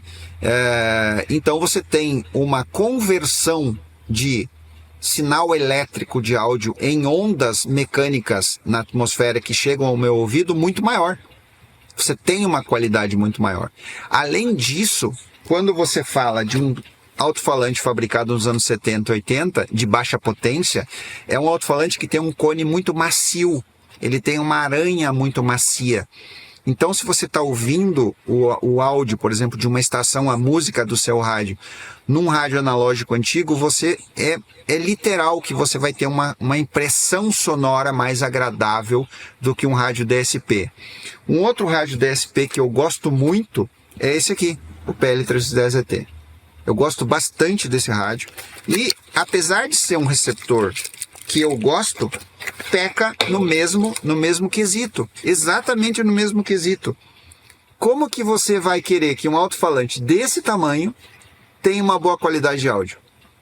Então, não é o que acontece hoje, mas se você talvez pegasse o melhor chip DSP que existe hoje, de melhor qualidade, talvez um rádio feito pela própria Texan, e você conseguisse colocar isso numa caixa maior, que ia ficar sobrando uma quantidade gigantesca de espaço, mas você conseguiria talvez adaptar um outro amplificador de áudio, né, de uma outra qualidade melhor que o amplificador de áudio desse receptor, e você teria uma qualidade de áudio muito melhor. Bom, aí você fez essa pergunta, eu entrei no assunto do alto-falante, entrei no assunto do áudio, e você falou do 7600GR. Bom, parte da sua pergunta foi que o rádio analógico, você explanou que o rádio analógico espalha na sua expressão, né? No FM. Espalha no FM. O espúrios. Espúrios. Bom, isso pode ser, a gente precisa aprofundar isso na engenharia eletrônica, mas isso pode ser uma característica de receptores não muito bem projetados. O próprio circuito do Transglobe é um circuito primitivo, feito numa época difícil, onde era difícil a importação, como eu falei. Então eles fizeram o que era possível fazer naquela época. Tanto é que dá para melhorar muito, mas muito, a sensibilidade e a seletividade do FM do Transglobe, não só no AM, eu nunca mostrei no canal, mas existem experiências que podem ser feitas no canal de FI e de FM do Transglobe, que ele fica muito mais seletivo do que ele é, né? Bom, aí você cita o Sony 7600GR, que é esse receptor. Maravilhoso. E agora eu vou falar uma coisa que eu espero que fique registrado para todos aqueles que assistirem esses vídeos. O Sony 7600GR é o melhor receptor analógico de todos os tempos. Se você tem esse rádio, Não venda por dinheiro nenhum. Não vendo. Esse eu sempre falo no canal, não vendo. Trate ele muito bem, muito bem. A gente já fez alguns. Esse aqui está aqui para trabalhar, ele não é meu. Ele é de uma pessoa que enviou. Geralmente ele apresenta problema no display, alguma coisa relacionada ao display, a película polarizadora. Às vezes a pessoa deixa no seu escritório em cima da mesa e a incidência dos raios solares acaba prejudicando o display. É um receptor absolutamente maravilhoso e jamais será fabricado outro com a qualidade desse receptor. Mas existem outros. Por exemplo, eu tenho que falar, logicamente, vocês já me viram falando outras vezes no canal, mas eu tenho que falar do melhor receptor analógico que já foi fabricado depois do 7600GR, que é o Degen DE1103PLE. Esse rádio é simplesmente fantástico. Não existe mais. Ele foi substituído e é bom você prestar atenção nisso. Não vá lá no AliExpress, no Mercado Livre e compre um Degen 1103 DSP. Você vai se decepcionar. Não é um bom receptor. Inclusive existe uma ideia de que quando a Degen, por algum motivo, descontinuou esse analógico, que você pode reconhecer porque ele está escrito PLL aqui, né? Sim. É assim que você reconhece ele. Quando a Degen descontinuou esse rádio e ela fez o DSP, foi um fracasso tão grande de venda a nível mundial e uma enxurrada tão grande de crítica que a empresa... Hoje eu já nem sei mais se é a própria Degen que fabrica o que tem à venda aí. Olha aqui, ó, que eu tenho aqui, ó. O DSP que eu não apresentei no canal ainda, comprei, tá na caixa, ainda não apresentei, porque eu quero que o tempo me ajude para mim fazer vários testes com ele. Mas já tá me dando a resposta aqui. Desculpa, pode editar o vídeo e tirar essa parte. Não, eu acho que tem que ficar, eu acho que essas informações são importantes. Eu já vi reviews de canais estrangeiros que ele não é tão diferente assim em recepções de FM. Mas a AM ondas curtas eu não sei, então tu já tá dando a resposta em relação a isso aí. As críticas foram exatamente em AM, desculpa, eu não dei a informação completa, tá? As críticas foram em AM, e aí, claro, que existe aquilo que você já sabe, que você já deve ter falado no canal, se não me engano eu já vi você falando no canal, que é desagradável aquelas paradas, né? Aquelas cortes no áudio que o DSP faz. Tá? Então, vamos lá, vamos pensar. Vamos imaginar aqui uma situação hipotética que você me desafiou a criar um novo rei dos rádios do Brasil e a gente pegou um DSP da Texan lá, um PL880, e a gente tirou a caixa de dentro e a gente pegou uma caixa maior, a gente colocou um alto-falante maior, a gente colocou um amplificador melhor, e agora a gente criou um novo rei dos rádios do Brasil, a gente abrasileirou o PL880, né? O que mais que a gente podia fazer para melhorar ele? Realmente superar isso do DSP, tirar esses intervalos e de propósito enfiar lá dentro um chiado no meio das estações. Enfiar um chiado, de propósito. Agora nós vamos tirar aquelas pausas e nós vamos... Eu usei o termo enfiar porque ele é pejorativo ficou mesmo, sensacional, né? Ficou sensacional. Nós vamos meter lá dentro dos intervalos do DSP, a gente vai mexer no código do chip e agora quando eu trocar de estação ele vai fazer o tsh, e agora quando eu estiver no AM e eu estiver procurando umas coisas... Então a gente vai fazer realmente um novo rei dos rádios do Brasil que vai atender as nossas expectativas de ser um rádio que vai superar. No caso aqui, claro, veja, eu não falei isso ainda, é preciso falar. Às vezes as pessoas comentam lá no canal e até me perguntam qual o melhor rádio entre o Transglobe e vamos dizer assim, o Degen DE1103PLL. E a minha melhor resposta é, você não pode comparar alhos com bugalhos. Eu não sei se essa expressão é conhecida no Brasil. Aqui... Comparar alhos com bugalhos é comparar uma coisa que não tem nada a ver com a outra, né? O nome é rádio? Sim. Ambos são analógicos? Sim. Mas a engenharia é absolutamente diferente. São mundos diferentes de engenharia.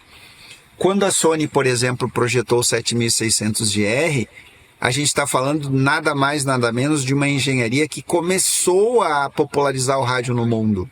Os japoneses, logo depois da Segunda Guerra Mundial, eles precisavam se levantar de alguma forma.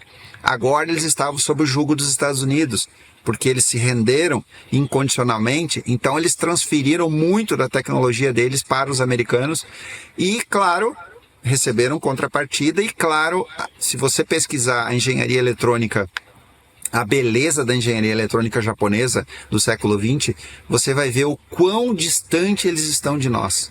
Eles estão anos-luz à nossa frente. Já estavam no século XX. Então, não tem como comparar. Por exemplo, eu peguei o japonês, mas eu posso pegar, claro, o Degen, que a gente já está falando de um rádio que foi provavelmente projetado em Hong Kong. Mas não tem como comparar a engenharia desse rádio com a engenharia de um Transglobe. Eles são muito diferentes.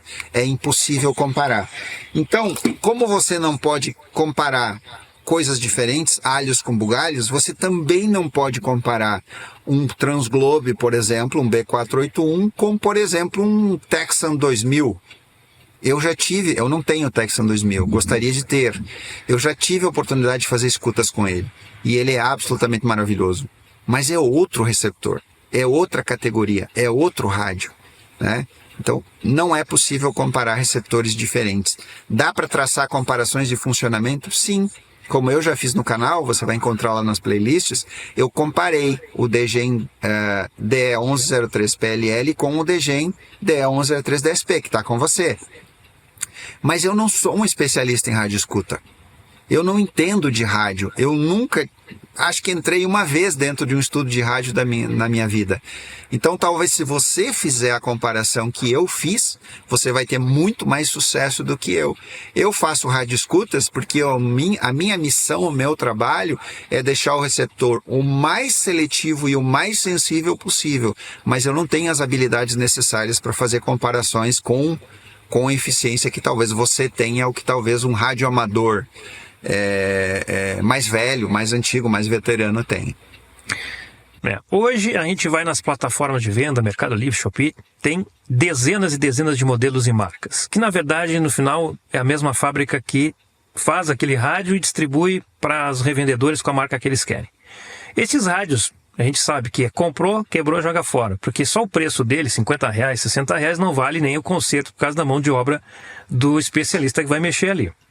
Mas a gente falando de rádios mais top de linha, como o Texan PL880, que eu tenho há 12 anos no uso, né? Ele só tem algum probleminha ali nos volumes ali, que está pulando as frequências por causa de uma sujeirinha ali, que é a questão de limpeza.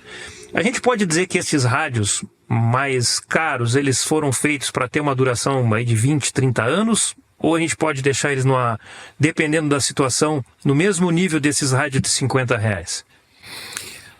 Vamos começar no termo inicial, obsolescência programada. Bom, isso não é novo, isso é bem antigo. Nos anos 1920, a Philips se notabilizou no mundo pela produção de lâmpadas. A Philips produzia uma quantidade incontável de lâmpadas nos anos 1920, e não só ela, outras empresas também, outras empresas muito importantes na história da eletrônica clássica. Mas chegou um momento em que eles notaram que as lâmpadas duravam muito. As lâmpadas não podiam durar tanto. Tinha que diminuir o tempo de vida útil das lâmpadas, porque senão não vendia lâmpadas. É simples assim. É uma lógica de mercado. É como, por exemplo, você falou da Motobras, que agora lançou um óculos Motobras. Eles têm que fazer isso. Então, por mais que a gente não concorde, que a gente possa tecer críticas, é uma questão de sobrevivência. Talvez se a Companheiro tivesse diversificado sua produção desde o início, feito outras coisas, sei lá, fones de ouvido, carregadores de celular, ou qualquer outro nicho que ela conseguisse fazer de alguma forma, talvez ela não tivesse fechado.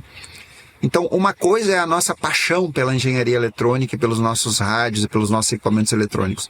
Outra coisa é a sobrevivência da empresa. Por exemplo, se você estudar a história da Philips, você vai notar que a Philips só sobreviveu e hoje não existe, praticamente não existe mais como marca comercial, mas ela existe ainda assim produzindo com outros controle acionário, inclusive com controle acionário na China, mas ela produz equipamentos médicos fantásticos.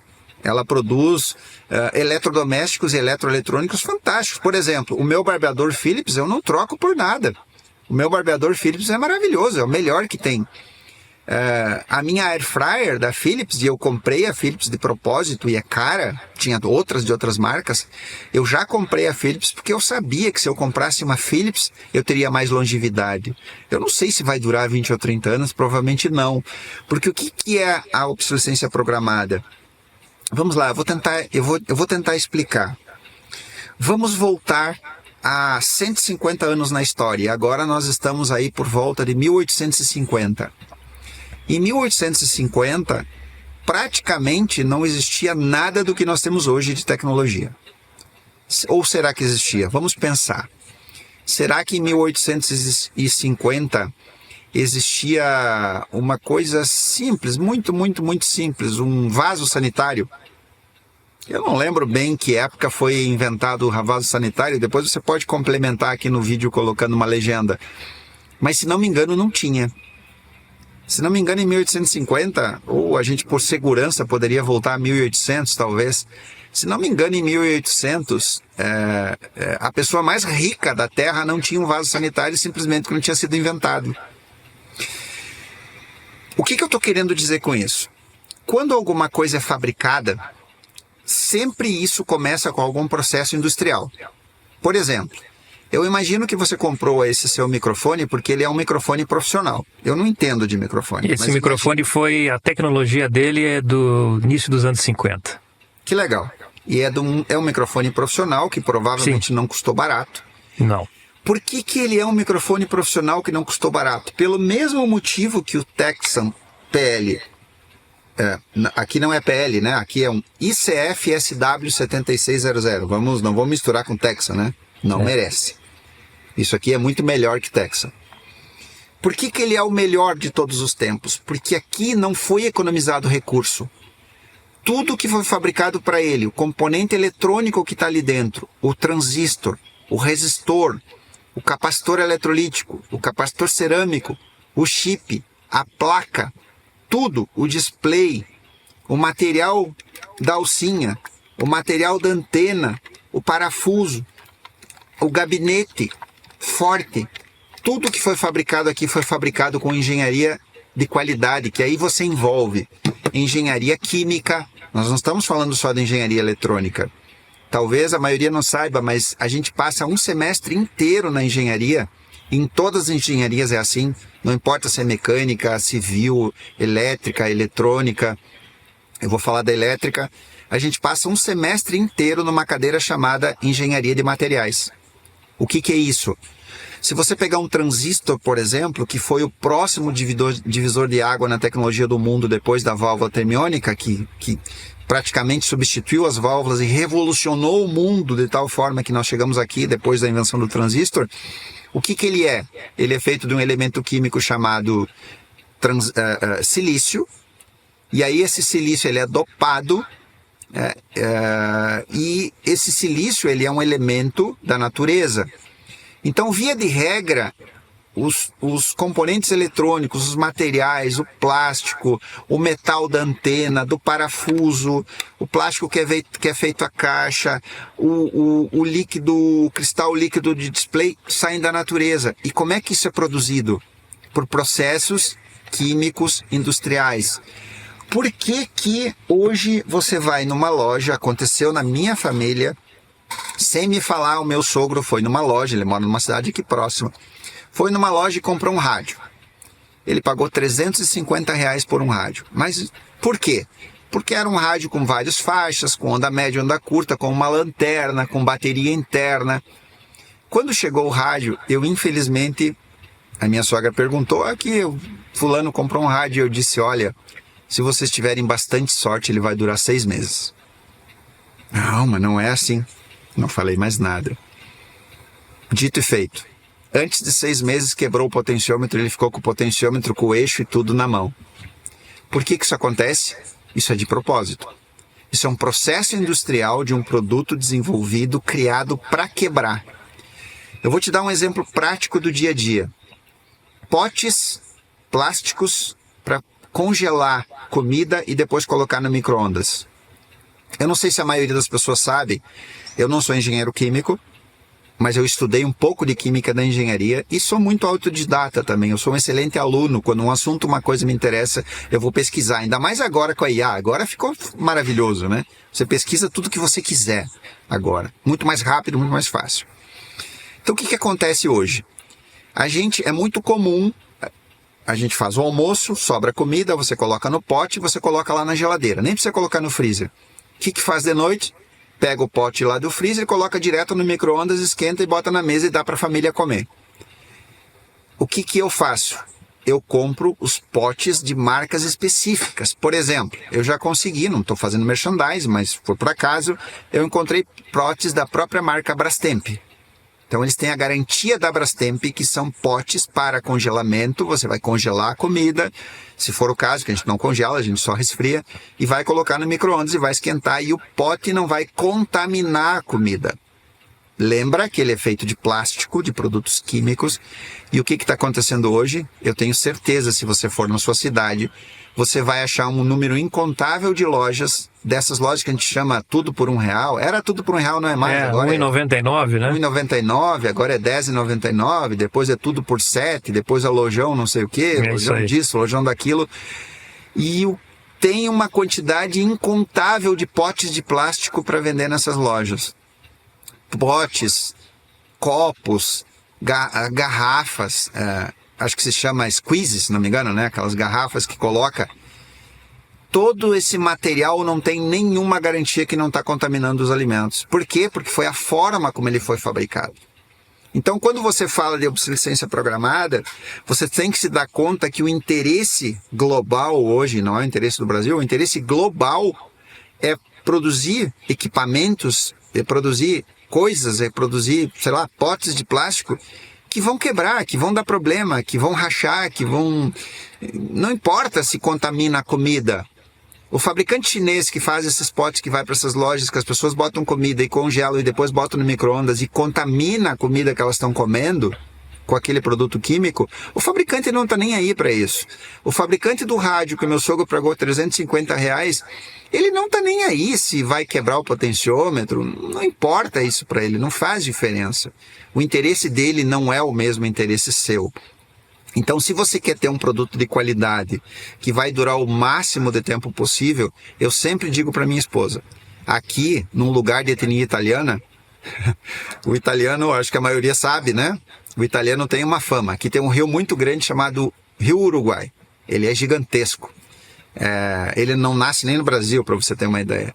Aqui tem a fama, o italiano, de que se você colocar é Sonrisol que se falava na época, né? É um comprimido para dor de cabeça. Se você colocar um Sonrisol na mão do italiano e mandar ele fechar, ele atravessa o rio e volta e te entrega o comprimido sem molhar. Então, é uma cultura do lugar e eu sempre digo para minha esposa, não compra coisa barata. Desconfia. Aconteceu hoje de manhã. A gente estava tomando café, em torno de 5 e pouco da manhã, ela me disse assim, uma colega do trabalho, a professora me deu uma dica, compra uma cafeteira francesa, que faz um café diferente e tal, e tem para vender no Shopee. Ela me mostrou assim, daí eu perguntei, tá bem, quanto custa? R$25. Aí eu fui na inteligência artificial e coloquei cafeteira francesa. Apareceu as cafeteiras que tem para vender ao redor do mundo, no eBay, enfim, e a mais barata que eu achei no eBay custa R$95. Eu disse para ela, mas como? Como que uma coisa aqui custa 95, lá custa 25? Alguma coisa está errada. Então talvez uma das formas que você tem de dar uma filtrada nesse assunto de obsolescência programada é isso. Dá uma olhada no preço. Não tem mágica. Não existe milagre. Não tem como. Se você tem uma engenharia por trás daquele produto e o produto tem um valor agregado e tem uma marca de qualidade que está muito difícil em 2025, como o Philips, por exemplo, que eu falei, né? Mas você não vai mais encontrar, por exemplo, um televisor Philips, você não vai mais encontrar um rádio Philips, né? Então, talvez o preço seja uma das formas da gente se proteger um pouco disso. Eu vi alguns rádios que estão sendo vendidos Panasonic, que mostram que são feitos na Malásia. Está na mesma linha de qualidade desses rádios? É bem complicado, Fábio. É uma pergunta difícil de responder, bem difícil de responder, por causa da situação que a gente se encontra, né? Por exemplo, eu tenho um amigo muito querido, muito inteligente, já tem uma idade, ele tem 67 anos, e ele só compra produtos Samsung. O celular dele é Samsung, a TV dele é Samsung. Samsung é a marca que ele gosta. Eu já não gosto de TV Samsung. Eu tive experiência ruim com TV Samsung. Então hoje, se eu vou comprar, eu compro uma TV ou LG ou AOC, que são as que tá funcionando melhor na minha opinião. Na minha casa é tudo LG. Pois é, então, e na empresa que eu trabalho, que é uma empresa de tecnologia, a empresa usa muitos televisores. Eu estava fazendo uma estatística algum tempo atrás, a empresa tem mais de 60 televisores instalados, funcionando 24 horas por dia. E a marca que mais está se comportando bem é a AOC nesse momento. E aí, se a gente olhar canais, aí tem outros canais de colegas técnicos mais veteranos, que trabalham com televisão a vida toda, que se dedicaram a isso, que ainda consertam televisão. Eles são quase unânimes de dizer assim, olha, não é mais a marca. Tem um bom fator aí de sorte, que é uma coisa que não significa nada, né? O que significa sorte? Sei lá, nada. Uma loteria? Então, mas eu tenho tido uma experiência melhor. Eu sinceramente não sei se essa Panasonic é realmente, mas eu tenho uma habilidade que pode ajudar. E eu uso isso profissionalmente, tanto na engenharia, na empresa que eu trabalho, como uso aqui no museu quando eu tenho que fazer alguma análise, que é a habilidade do seguinte: me mostra a placa eletrônica de alguma coisa e eu te digo se isso tem qualidade ou não. Porque eu desenvolvi essa habilidade, é uma habilidade empírica, isso não é só conhecimento teórico. Eu desenvolvi essa habilidade graças aos anos de bancada e graças ao conhecimento dessa eletrônica clássica. Eu consigo analisar uma placa, por exemplo, vou te dar um exemplo prático, da vida agora, tá? Você precisa agora comprar um carregador de celular para o seu celular. Tem algumas marcas que não vem mais o carregador, se não me engano os da Apple já não vem mais com carregador, não sei os outros. E aí você vai numa loja, logicamente, você vai numa loja na sua cidade, se a compra for online, não tem o que fazer. Você está sujeito a comprar gato ensacado. Eu, quando eu não conheço uma coisa eletrônica, eu prefiro ir numa loja, porque tem ainda lojas, pequenas lojas especializadas que vendem essas coisas. Gadgets, que acho que se diz, né? Que são fones de ouvido, que são carregadores de celular, essas coisas que fazem parte do nosso dia a dia.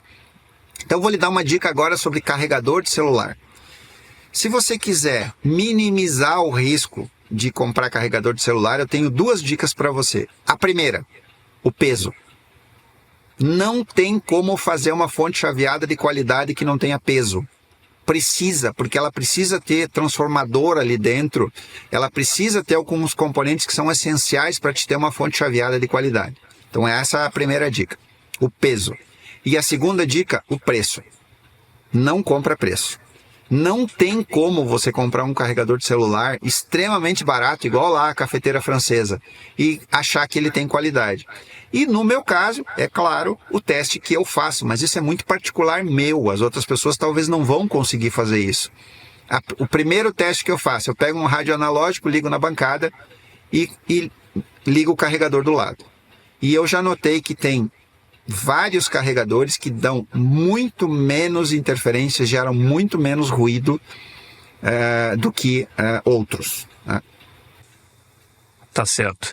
Agora voltando para uma... Aliás, tu já respondeu parte do que eu ia te perguntar agora. Né? Vamos falar do Mauro quando não está na área técnica trabalhando. Eu vi um vídeo teu, creio que já deve ter uns 5 anos, ensinando a fazer uma antena para ondas curtas. O Mauro, no seu dia a dia, é a rádio escuta ou só quando está trabalhando que faz as escutas? Eu respondo em partes, né? Eu aprendi um pouco, modestamente, da rádio escuta, eu aprendi graças à necessidade, né? Quando você precisa, você vai atrás, você corre, você estuda, você... Não, eu não sou rádio escuta, não sou especialista em rádio escuta. Por que eu fiz aquele vídeo das antenas? Porque as pessoas me pediam, a pessoa que eu fazia a restauração, ela pedia, qual antena tu recomenda? E eu, sinceramente, eu não sabia o que dizer. Eu não tinha uma referência de qualidade de antena para explicar para as pessoas, porque eu não sou radioamador. Os radioamadores, eles sabem isso, né? Porque é o dia a dia deles. Só que eu aprendi.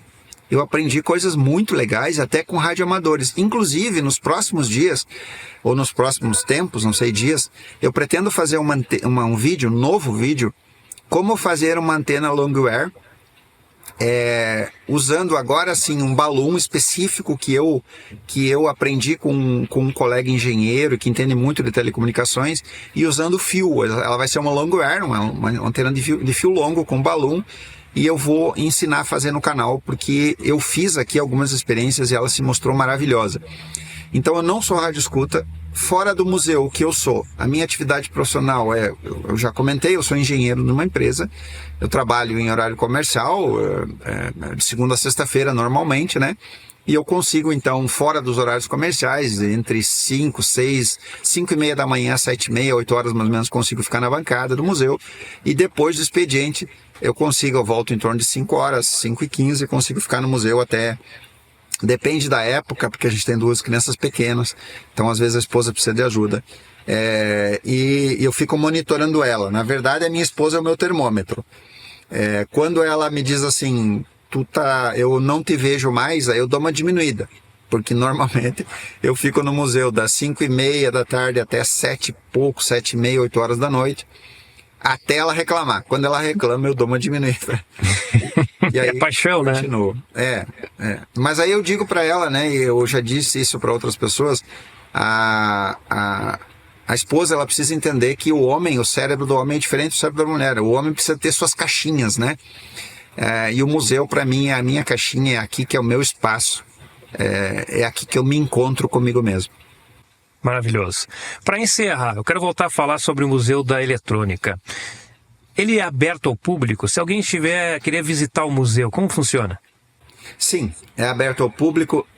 Algumas pessoas perguntam, e tem a ver com isso, até houve um comentário interessante recentemente aí no vídeo, e a pessoa perguntou que marca que é a Ascumi, porque eu estou usando uma camiseta que eu fui presenteado, né? Uhum. Gentilmente eu ganhei de presente essa camiseta. Ascumi significa Associação Cultural Museu da Eletrônica. Ascumi não é uma marca. Ascumi vamos dizer assim, a especificação jurídica do museu, né? Associação Cultural Museu da Eletrônica. E por que uma associação? Uma associação é uma pessoa jurídica, ela tem um CNPJ, sim, mas ela não é uma empresa. Porque ela é um museu, uma organização sem fins lucrativos que objetiva a preservação da história. E no caso do Museu da Eletrônica, a preservação da história da eletrônica, né? Então, que é a Associação Cultural Museu da Eletrônica. Desculpa, eu perdi o início da sua pergunta. Da visita, se era possível visitar. Pois não. Sim, o museu, ele funciona em horário comercial, de segunda a sexta-feira.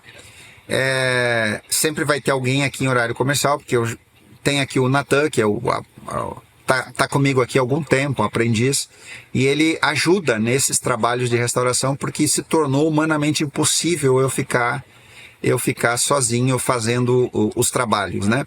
E uma resposta muito importante também, que às vezes as pessoas perguntam e têm dúvida, o que eu faço com o dinheiro do museu? E como eu mantenho o museu? Exatamente com as restaurações. O dinheiro que entra das restaurações, a mão de obra do trabalho que eu dedico às restaurações, ele serve para a manutenção do museu, que é justamente isso, é manter o pagamento do Natan, as despesas que o museu tem, tudo que é despesa. E esse é o objetivo, né? E o que eu almejo, né? Talvez você, complementando, o que eu almejo sim, crescer o museu em espaço físico também. Eu gostaria muito de crescer em espaço físico, aumentar o galpão. Aqui é um galpão de estrutura metálica, é um ambiente muito bom, fechado, limpo, não tem problema com pragas, enfim, mas eu preciso aumentar porque isso vai ter que acontecer, porque hoje, nesse momento, eu tenho muitas coisas legais escondidas aqui dentro. Por que escondidas? Porque eu tenho que aproveitar ao máximo o espaço. Então eu tenho que colocar coisas em armários, eu tenho que colocar coisas em potes plásticos, por isso que eu tenho essa experiência do pote plástico, porque ele serve muito bem para isso, né? Eu compro muito pote plástico, assim, muito não, mas eu compro, sei lá, uns 10 por mês, para ir organizando os componentes. As pessoas mandam componentes de doação e eu tenho que organizar, catalogar, eu vou fazendo aos poucos, né? Mas em breve vai chegar mais coisas, mais caixas, mais equipamentos. Então, o que eu almejo para o museu num curto espaço de tempo possível, aumentar o espaço e que eu realmente desejo para o museu é que ele realmente se torne uma associação cultural. Ele ainda não é. Porque uma associação cultural precisa ter, necessariamente, precisa ter um contador, tem que ter um livro contábil, né? Tem que ter associados, e esses associados vão ajudar de alguma forma na manutenção do museu, não necessariamente com dinheiro, né? Os associados podem colaborar de várias formas diferentes, e o museu não tem um dono, eu não sou dono do museu. A partir do momento que ele é uma associação cultural, Museu da Eletrônica, ele pertence à associação. E o que eu espero então é que até o fim do meu tempo aqui nesse planeta, até o fim da minha vida, eu consiga dar um corpo maior, eu consiga motivar mais pessoas e o que resta aqui são pessoas que vão manter isso vivo, a ideia do Museu da Eletrônica, né? E o legado que eu vou deixar é esse. E se alguém quiser fazer a doação de algum rádio, você aceita qualquer tipo de rádio? Quais são as características de rádio que gostaria de ter aí no museu? Preferencialmente, Fábio, desse período que a gente chama de clássico, né? Rádios analógicos, preferencialmente. Até porque rádios DSP, como você mesmo falou, né? Eles são tão precários na questão de manutenção. Se a gente falar dos rádios do século XXI, tá bem difícil, né? Fora talvez os Texan, que ainda mantém uma relativa qualidade na construção, né? O mesmo X-Data, o meu X-Data eu tive que fazer reparo nele já. Ele tinha fragilidades ali na placa. Por exemplo, você falou que tem um PL880. Isso. O problema de entrar sujeira no encoder, isso não é uma coisa boa, porque a sujeira que está ali dentro, se você usa o rádio, ela pode causar dano ao encoder. Mas você tem que ter um cuidado muito grande de fazer essa manutenção no encoder, para não danificar ele, né? Porque ele não é exatamente um componente eletrônico que foi feito para dar manutenção, né? Uhum. A Texan, quando fabricou essa linha PL, ela já tinha essa intenção de troca, não troca, essa intenção de que as coisas têm um tempo de vida, né? Apesar de que vale a regra. Um Texan PL880 custa quanto hoje? R$2.000. R$2.000. Então, ele tem um valor agregado alto e, naturalmente, você tem um receptor de maior durabilidade, né? Sim, Perfeito. Aceitamos doações, sim. E como pode entrar em contato contigo? Tem um e-mail, alguma maneira de entrar em contato? Sim, os meus contatos na realidade são públicos, porque lá na descrição do canal do museu tem inclusive o meu WhatsApp lá. Perfeito. Tem e-mail, tem WhatsApp, pode colocar na descrição desse vídeo, não tem problema. Claro, eu já coloquei lá no WhatsApp Business uma mensagem de que eu respondo como eu posso, né? Eu recebo muitas mensagens por dia, muito mais do que a minha capacidade de responder, né? Mas sim, eu estou à disposição. Mauro, muito obrigado por ceder parte do teu tempo para esse bate-papo. Eu acho que todo mundo deve ter gostado.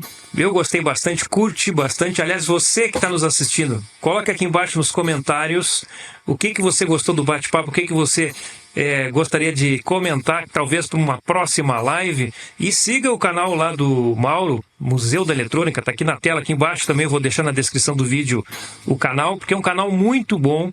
Tem ali muito valor para gente que quer, para quem gosta, para quem não gosta também, aprender alguma coisa. Eu, por exemplo, quando eu era jovem, eu comprava aquelas revistas Saber Eletrônica, Antena, mas eu não queria ser radiotécnico. Eu queria entender o processo de transmissão das antenas. Aí eu construí um transmissor, comprei a plaquinha, percloreto de ferro, desenhei lá com uma caneta retroprojetora e construí um transmissorzinho para entender o processo. Eu não sei de quem era, não lembro agora de quem era o artigo, era 2BD135 em push-pull na saída.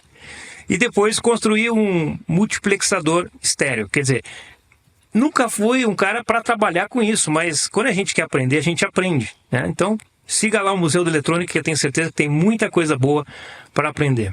Valeu, Mauro, um grande abraço, quem sabe até a próxima. Fábio, mais uma vez, muito obrigado por essa oportunidade. Eu espero sinceramente que você tenha sucesso no seu canal, excelente canal. Espero que você continue motivado, continue crescendo e consiga fazer rádio escutas maravilhosas. Obrigado por você que assistiu, obrigado pelo seu tempo. E se você entendeu que alguma coisa do que nós falamos aqui faz sentido, compartilhe esse vídeo com mais pessoas. Faça criar aquilo que no século XXI se chama de engajamento, né? Que é levar boas ideias para as outras pessoas virem e assistirem os vídeos. Muito obrigado e até a próxima. Até mais.